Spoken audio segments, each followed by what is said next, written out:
E nós estamos de volta aqui nesse bate-papo muito gostoso com o Paulo Yamaguchi, que está compartilhando com a gente a última viagem que ele fez para o Japão. Semana passada já estivemos aqui falando sobre Hiroshima, né, Paulo? Sim. Museu do Futuro.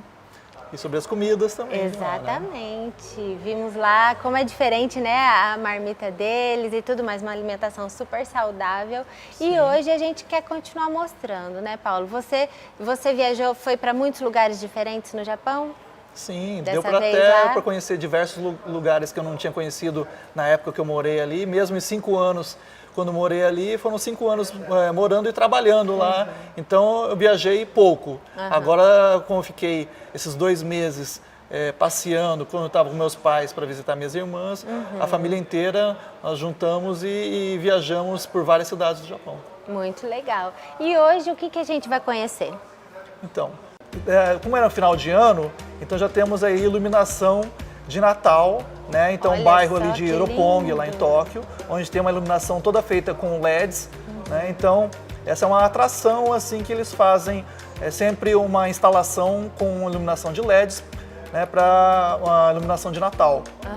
Aí também nesse clima natalino nós temos também, por exemplo, aí no bairro de Ginza, que é o bairro, digamos, mais chique lá de Tóquio, né? Onde tem as lojas de grife lá em Tóquio. Temos vitrines como essas. Olha só. São vitrines de Natal, né? Então algumas delas, por exemplo, utilizando robôs ali para enfeitar as vitrines. Então, bom, agora você está mostrando aí a parte de como que é uma vida, é numa casa normal?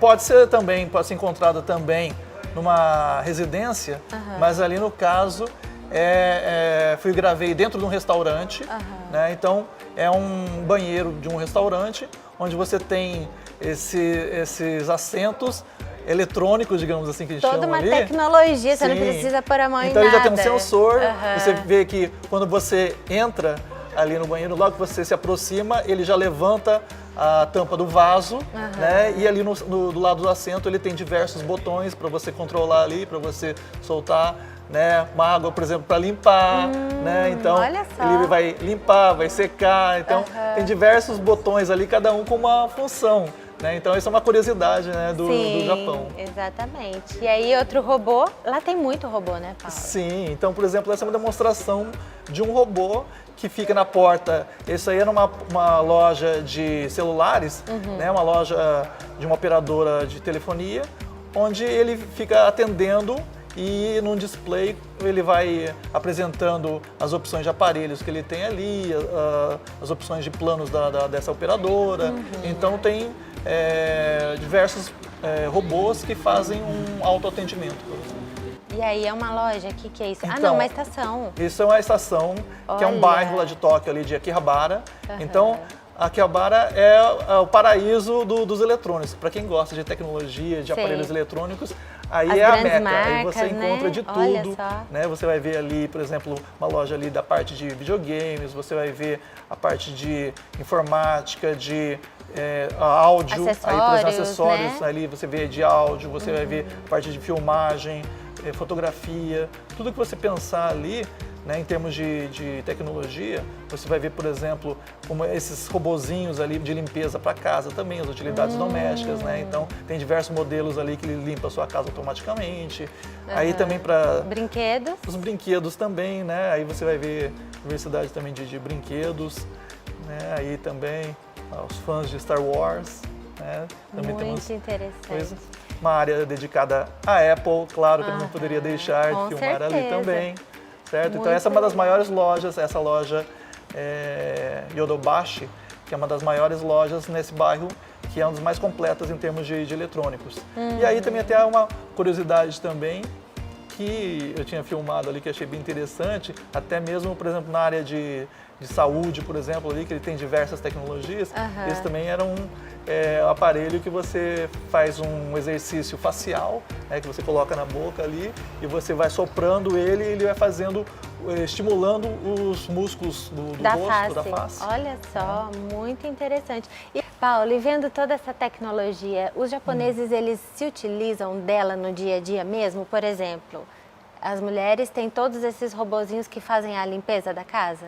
Sim, isso aí já está bem popular no Japão. É bem né? popular mesmo? Sim, vende bastante. Não vou falar que todo mundo, mas uma boa parte tem utilizado essas tecnologias aí, por exemplo, para o lar, né? Desde limpeza, na cozinha, em diversos setores, assim, em diversas áreas da sua casa, são utilizadas essas tecnologias de automação, por exemplo, da iluminação. É verdade, né? E como é que você vê, por exemplo, a Apple? A Apple é uma empresa que não é japonesa, ela é Sim, americana e ela tem toda uma expressão lá no Japão, né? Você acha, como que você vê isso? Essa aceitação do mercado japonês por uma outra tecnologia que não seja japonesa? Então, porque, por exemplo, na época que eu morava lá, por exemplo, a Apple era, digamos, conhecida, mas não era ainda tão popular. Isso foi lá nos anos 90, né? 92 a 97. Aí, por exemplo, eles lançaram em 2001, por exemplo, um outro aparelho diferente dos computadores, que até então ela só fabricava computadores. Em 2001, quando eles lançaram o iPod, no início, ele não fez tanto sucesso assim no Japão. Porque a Sony, por exemplo, que é uma marca japonesa, ela é muito forte no Japão. Nessa área de áudio, por exemplo, os Walkmans da Sony. Né? O pessoal utilizava todos os aparelhos da Sony para essa parte de áudio, por exemplo, para música. E até que o iPod conquistou também os japoneses, né? O mercado japonês. E aí, depois disso, também tivemos também, em 2007, a introdução do primeiro iPhone, em 2010 o primeiro iPad, logo depois o primeiro Apple Watch.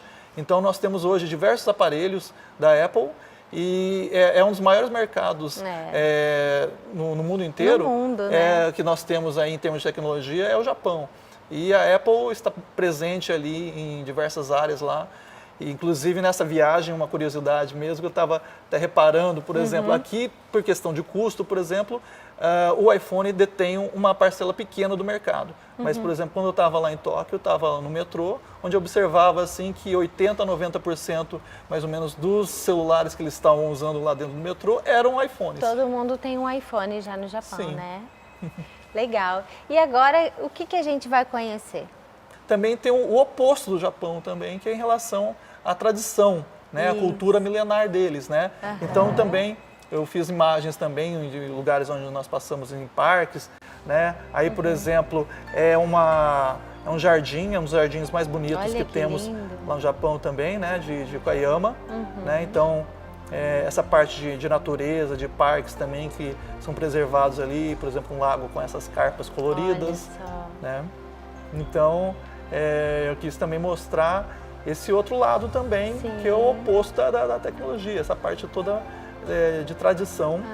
Aí, por exemplo, nós temos ali na cidade de Kyoto, que já foi a capital antes de ser Tóquio, a capital foi em Kyoto, né? E temos o Castelo Dourado, né? Que é um castelo todo coberto, folheado a ouro, né? Então é um castelo que é uma atração lá de Kyoto.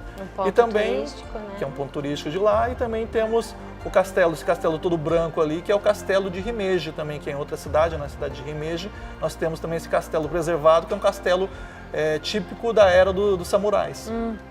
Lagos ali também, que a gente tem, por exemplo, em diversos lagos, esses portais vermelhos ali, que é o Torii, como a gente temos aqui em Londrina, por exemplo, ali na Praça Tomi Nakagawa, aqui no centro de Londrina, né? Então esses Toris vermelhos também são tradicionais do Japão. A gente temos também, inclusive, alguns deles, além de terem perto de templos, por exemplo, até mesmo dentro de um lago, por exemplo, ali você vê esses dentro Toris. do lago, né? E aí é o que? Uma feirinha? Isso aí também são alguns dos bonecos típicos japoneses aí também, né?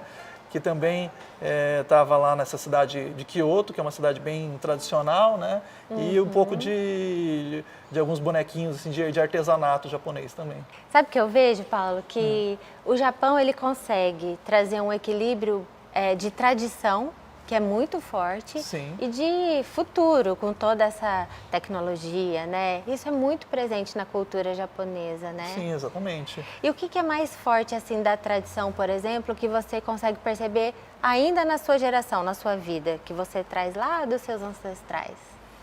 Bom, a gente tem essa preservação aqui pelos descendentes, né? Que é muito forte ainda, principalmente nessas cidades onde tem uma concentração maior de descendentes, como temos aqui em Londrina, em Maringá, em São Paulo, que é a cidade que tem a maior concentração de japoneses e descendentes japoneses fora do Japão, né? Então, a gente está procurando preservar ainda essa cultura através da arte, da música, da comida, né?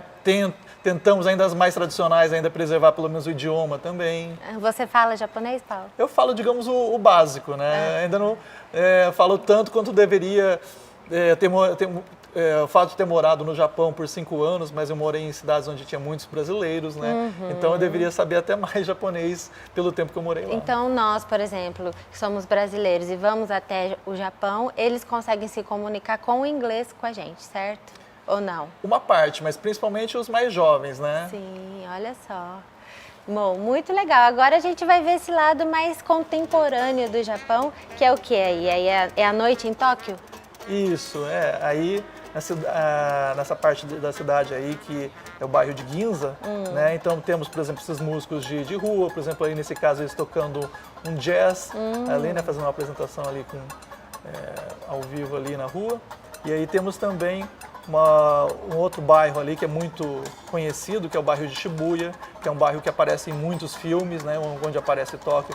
Tem esse cruzamento, que é um dos cruzamentos mais famosos do Japão e do mundo, diria, que é o cruzamento em frente à estação de Shibuya.